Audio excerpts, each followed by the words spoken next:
I was going to show you my Christmas tree crate stand I built a couple years ago. Give you some ideas. If you're like us, we have a sentimental Christmas tree. It's actually the first Christmas tree we ever purchased. It's not the tallest tree, maybe 6.5, 7 foot, but I didn't want to replace my Christmas tree. Just a little bit of height and also to give me a little bit of room underneath the tree when you're putting gifts underneath there. So I built this out of wood, real nice pallet wood. It really hadn't been used much. It was just the top boards. Kind of took it apart and assembled it. You could see it raises the tree, I'd say 7 to 8 inches maybe right here. And I've got a recess down where the stand would sit down in here so it won't slide off the edges. And it also hides part of the tree stand so you can't see it. To show you here from the top first, I left these slots open so I can drop any cords through there.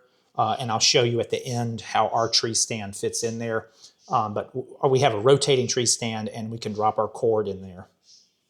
All right, underneath there, I wanted good support for the areas where the pressure from the tree would be.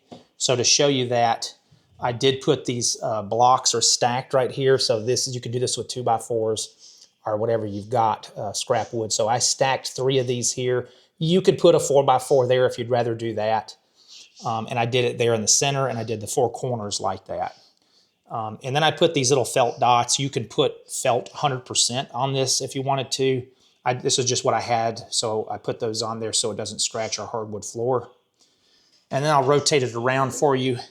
This is the back of the stand right here, and I have a small slot right here where the cord can come out and get plugged in from the base of that tree.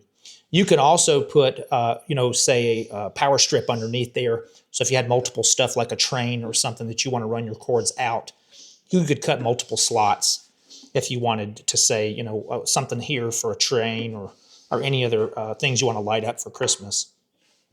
One other thing that's pretty neat, I may do this to mine this year, is I have not stained this, but I can stain this brown, or you can put your initials or your name or anything you want right there, or Merry Christmas.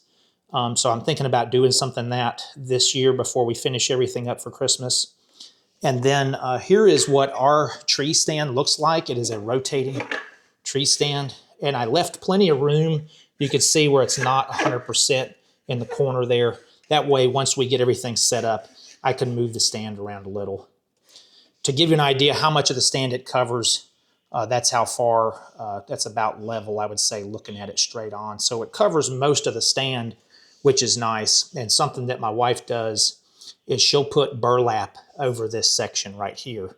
So it just looks like it's in a crate with a burlap covering over that. And your tree skirt could still come out this way if you wanted to, or you can custom make a tree skirt. We typically run 2 trains around our tree. I'll probably get you a video for that later. But that's just to give you an idea. If you're wanting to raise your tree, give you a little bit more distance here to store gifts, or if you're just wanting that tree to look a little bit taller without having to replace it, and give it I would say, a more farmhouse or modernized look than just looking at this tree stand right here. So that's what we do with ours, and this is the tree stand box that I built. Hopefully this information was useful or helpful for you, and if it was, please subscribe and share, and that's to the point.